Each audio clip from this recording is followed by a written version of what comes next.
You know, I wish my goals just accomplished themselves, but they don't, and yours don't either. So today I want to share the system with you I use to plan and prepare for my weeks so that I can achieve the things I need to achieve as a creative entrepreneur who works a 9-to-5 job. So I don't remember who introduced me to the concept, but basically I have something called a weekly check-in that I do every Sunday night. I have it blocked out on my calendar. Basically, this is my review and planning meeting. I review the previous week, how it went, both personally and professionally, and then I plan for the next week, both personally and professionally. And that helps me make sure that I'm staying on track to achieve the things I want to achieve, or else time just kind of slips by and suddenly it's the end of the year and you're like, wow, I didn't accomplish any of my goals, and that kind of sucks. So I want to walk you through the process that's worked for me, and maybe it'll work for you too.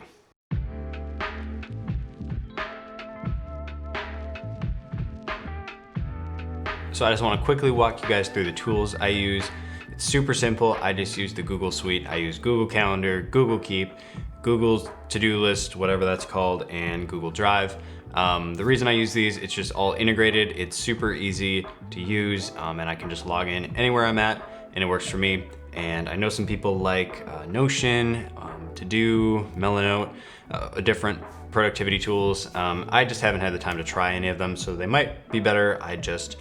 This system works for me, so I'm gonna stick to it until I have a reason to switch. I guess it's important to note that I plan everything based on my goals. So setting goals at the beginning of the year is super important to me. I basically start with yearly goals, and then I break those down into quarterly goals, and then monthly goals, and from there weekly goals, and then weekly, obviously, then I can break those down on my calendar for things I can do each day. So it's a little nerdy, it's a little intense, but that's how I get my goals accomplished when I work a 9-to-5 job. So I quickly want to hop into my calendar here and kind of look at what we've got, the basics, things that are kind of non-negotiable right now. Okay, so as you can see, here is my basic work schedule. It's not exactly 9-to-5, as you can see, but pretty close. On Saturday, I have a project I'm working on in the Twin Cities, so I know that day is pretty much shot. And then looks like on Wednesday night after work, I have some B-roll I'm filming for another project. Okay, so those are things that are pre-existing on my calendar as I go into the week.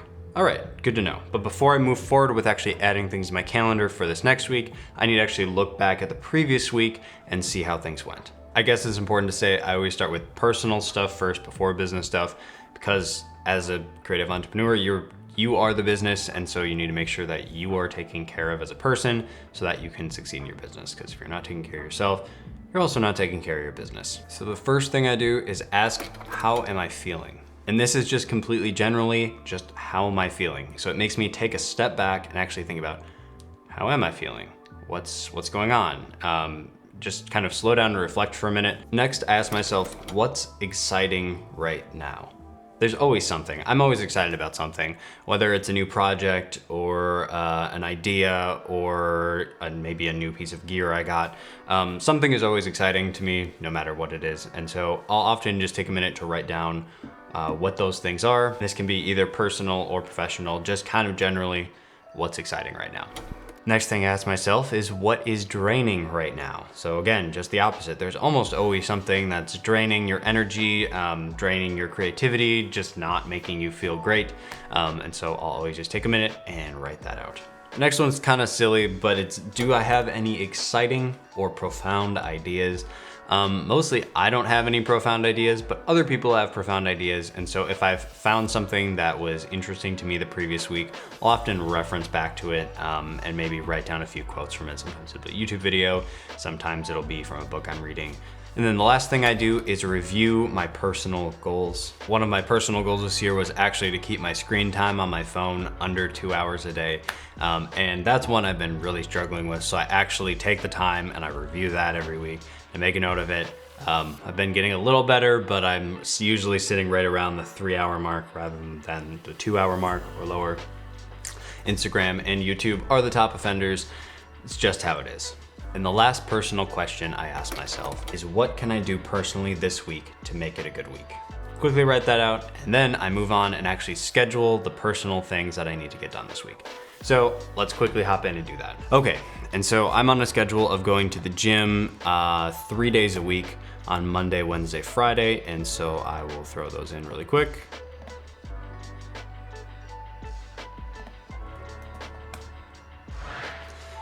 The next important thing I do is schedule a date night with my wife. That's super important to me, and so I'll go ahead and put that one in. A lot of times it's really flexible. She just works 9 to 5 every day, and so I'll often actually schedule my work stuff first, and then on that remaining day, we'll schedule our date night if I got stuff going on. So it looks like this week, I just kind of know it will probably be on Tuesday night because I like to do work on Monday night, and I'm already working locked in on Wednesday, and then I'm also working on Saturday. So Tuesday night is going to be date night. So those were all the personal things I felt like I needed to schedule. Now I get to move on to the actual business side of things. So first I review my business goals. These are pretty specific, and usually I have somewhere between 5 and 7 yearly goals, and then I break those down again into quarterly goals, and then quarterly into monthly, and monthly into weekly. So here I am with these weekly goals. Looks like this week is actually pretty busy already. I usually try to work 3 days a week.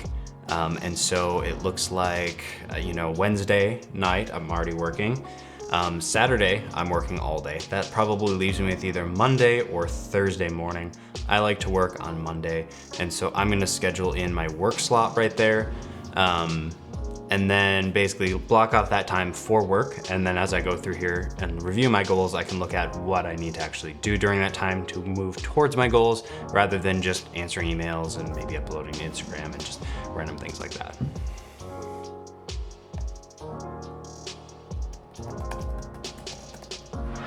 So as you can see, I really don't have that much time to work on business things. So I need to get really focused when I'm actually working on business things. Usually I'll just go into a session of deep work where basically I just put all distractions away and lock in on just one task for like 3 hours. And then I kind of come out of this haze once I'm done. I'm like, oh my goodness, where did time go? I totally disappeared and got lost in it. And that's how I'm really able to get stuff done. Next, I ask myself, how was last week in the business? Quickly run through that. If I'm not moving towards my goals, I need to kind of think about why. Again, I'll quickly write that down in Google Keep. And then I ask myself, what is one thing I can do this week to move myself towards my business goals? And that's what I dedicate that business time to. This week, it'll be on Monday night, that 3 hours. What do I dedicate that time to? So I'm actually moving towards my goals rather than just answering emails or uploading to Instagram. I've heard some people call this a weekly highlight, but basically I just make sure to write that down so that when I'm reviewing next week, I can go back and look, did I achieve my weekly highlight for the week? Yes, I did. Great. I am moving towards my goals. I'm making steps, taking steps towards it, even if it's a small step, because over time, small steps really lead to big things. I think the big important takeaway here is don't overschedule yourself, but just schedule so you're just moving towards your goals. Other bits of time will fill themselves in, and as I go through the week, sometimes, especially the back half of the week, I'll fill in some of those things. Sometimes 3 hours on Monday morning isn't quite enough to get done what I need to get done, so maybe I'll throw that in on a Tuesday morning early, or maybe that's on Thursday morning or something like that. Okay, so that's it. That is how I plan my week so that I actually am moving towards my goals at all times, rather than just kind of floundering around and being productive and busy and really not getting moving towards the things I actually want to do in life. I think goals are just super important for actually going where you want to go, and it's those slow goals, right? Those goals that actually take time, that are really important. And so that's just what I'm doing this year for planning. It's been working really well for me so far. Some weeks are kind of crazy. This next week is honestly probably gonna be a little hectic, but that's just how life goes. You just have to roll with it and adjust and make it work. Okay, I guess I'll see you next week. Bye.